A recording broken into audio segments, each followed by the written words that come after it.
Hello, this is Team Mavericks, team number 23, and we will be presenting the case study on Nissan, Building Operations Resiliency.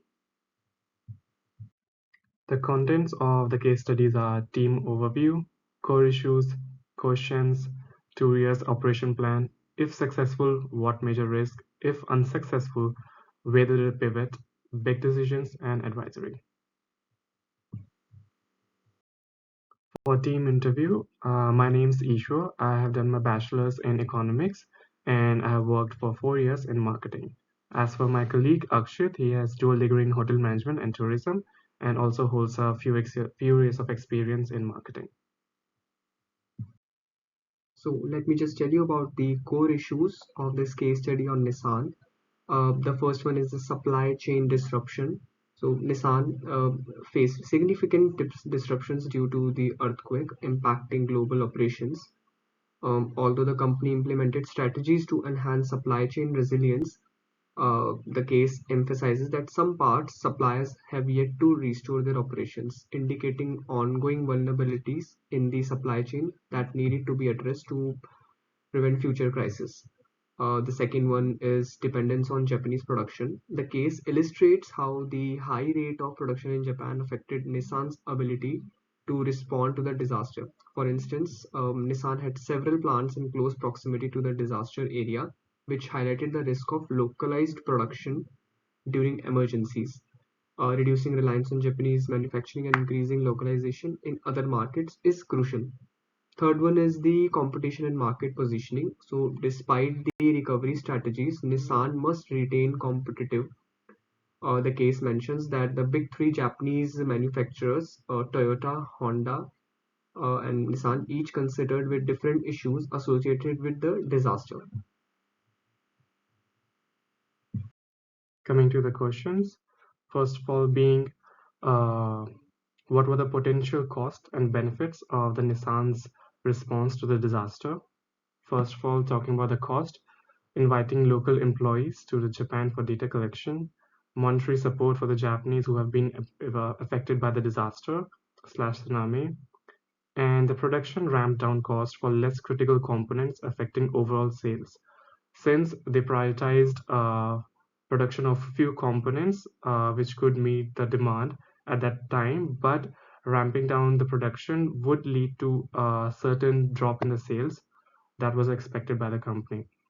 And then the freight cost for timely deployment of essential components, since not everything could have been exported via sea, as it would take time more than almost 12 days. Coming to the benefits, damage control and future monetary protection, employee safety and quick decision making for local establishments, improve data transfer systems, aiding local marketing decisions, meeting immediate demands by prioritizing essential components, thus reducing future supply and demand damage. Second question, what Nissan could have done better and what will be our suggestions to it? Nissan should focus on developing self-reliant markets and create emergency plans for facilities in disaster-prone areas. Instead of relocating employees, maybe hire local individuals dedicated to staying updated on regional developments and establishing a backup fund for immediate disaster deployment without having to go through a tedious process or longer approvals. So, more efficiency. Although pre-disaster measures might incur higher cost for salaries and I&D, but these investments are justified given as they would save more money in recovery expenses. Coming to the third question, what could Nissan have done to assess the risk of disruption in their supply chain? Now, supply chain risk management would involve utilizing supply chain mapping, create a comprehensive map to identify key suppliers and their locations, pinpointing potential risk and dependencies, and regular communications with suppliers, maintain open communication lines to receive updates on supply capacity and challenges, investing in technology, implement advanced technology like IoT and blockchain to enhance supply chain visibility and traceability, enabling a quicker disruption identification and agile responses and being more efficient in the end. Fourth point being how Nissan's simplified production strategy affected. Now, their strategy included build to stock and build to order, which now build to order could hinder the disaster management as it relies on components from Japan, which may not be available during disruptions, halting production and failing to meet immediate demands. That is what. Fourth. Fifth, how will the operation changes announced in 2012 affect Nissan's exposure to future disruptions? New operation changes aim to ensure localized markets, which are self-reliant, minimizing supply disruptions from the future disasters. Second of all, focus on self-reliance and decision-making flexibility without lengthy approval processes. Now, what were the trade-offs? Now, management trade-offs include balancing volume and dependability, achieving high volume through standardization, flexibility, and equality, along with the environmental considerations.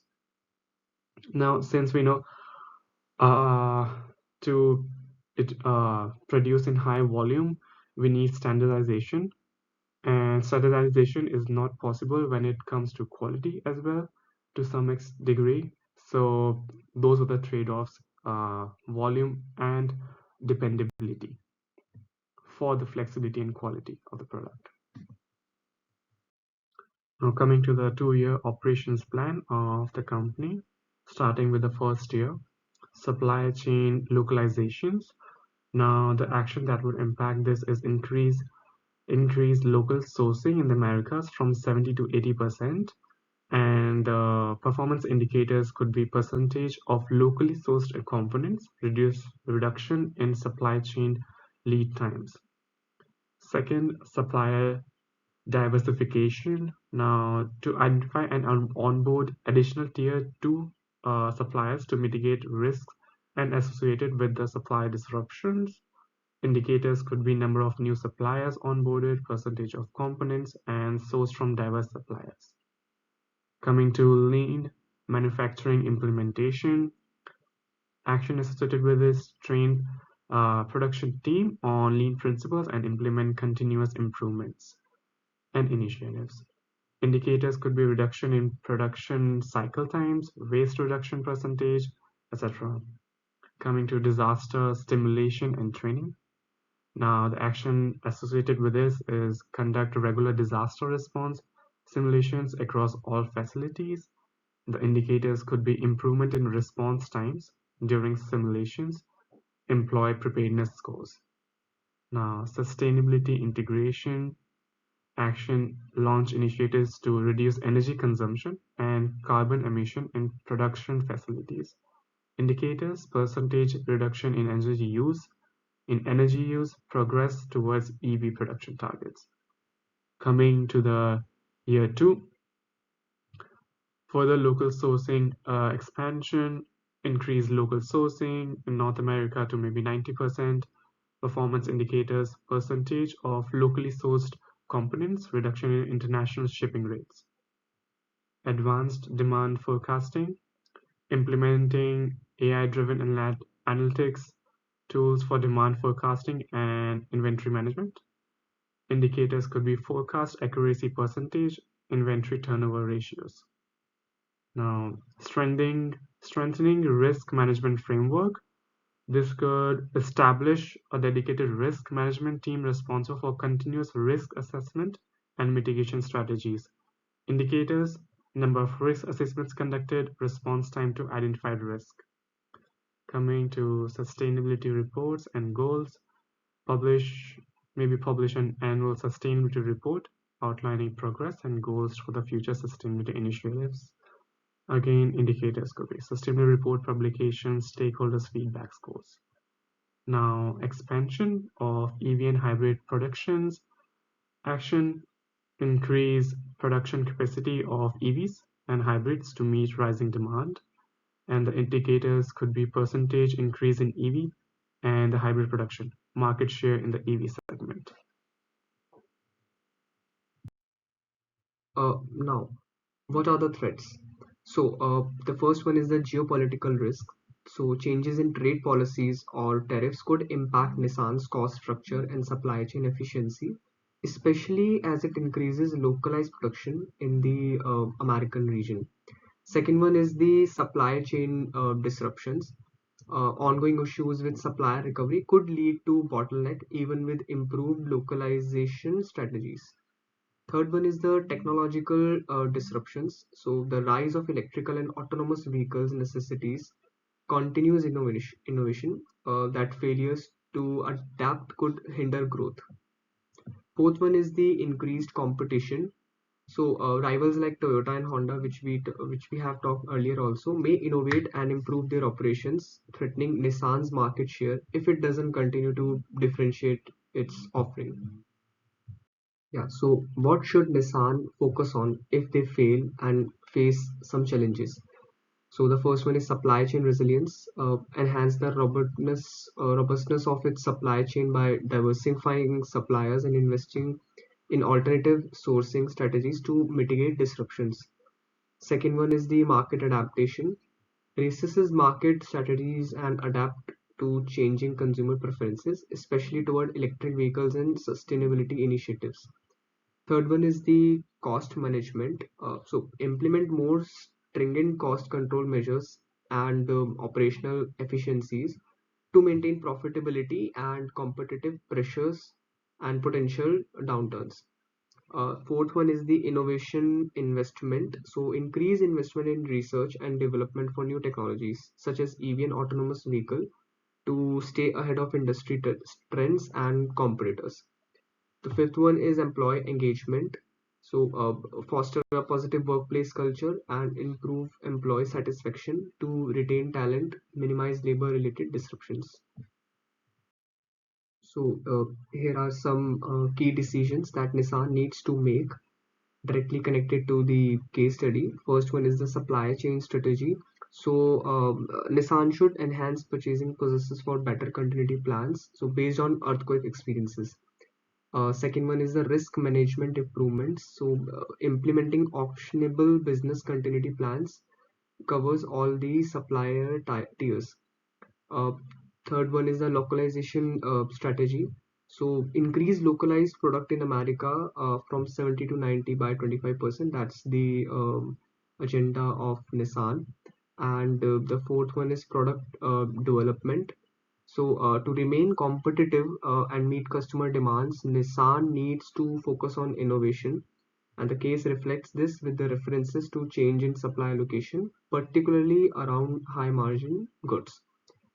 Fifth one is the global coordination. So, maintain effective information sharing across global teams for crisis response, and also Nissan's effective response to disaster was aided by strong global coordination. So, after reading all the uh, points and paragraphs of the case study and overviewing the same, these are some advisory comments that should Nissan follow. The first one is the diversify the supplier base to enhance supply chain resilience. Second one is to integrate robust risk management practices across all supplier tiers, whether it is from the imports as well. Third one is to increase localized production in North America to reduce the dependency on Japanese manufacturing firms. Fourth one is to adopt advanced technologies for improved real-time communication and decision making. Fifth one is to regularly update emergency response plans based on lessons learned from past disasters. Fifth one is to foster a culture of continuous improvement for better adaptability and long-term success. That was all from the Mavericks team, and thank you.